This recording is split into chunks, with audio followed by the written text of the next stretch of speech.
ഐസിട്ടാ ice Kottan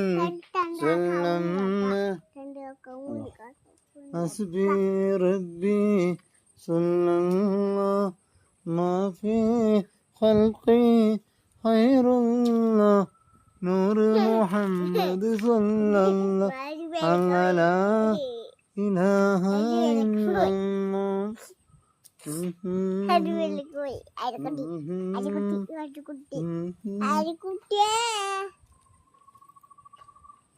ഇത് വളരെ വ്യത്യസ്തമായ ഒരു ഊഞ്ഞാലാണ്. ആരും നമ്മളെ ആട്ടാൻ വേണ്ട, നമുക്ക് തന്നെ ആടാം. വളരെ സൂപ്പറായിട്ട് നമുക്ക് തന്നെ ആടാം. കണ്ടോ, അതിന് കയറി അമ്മ കെട്ടി നമ്മൾ ഇങ്ങനെ കൊടുന്ന് ഞാനും ഇതിൻ്റെ ഐസട്ടനും ഊഞ്ഞാലാടാണ്. ഐസട്ടാ 600 രൂപ കൊടുത്ത് വാങ്ങിയതാണെങ്കിലും സൂപ്പറാണ് സാധനം. കുട്ടികളൊക്കെ നന്നായി ഉപയോഗിച്ച്. ഐസട്ടാ കുടുംബനു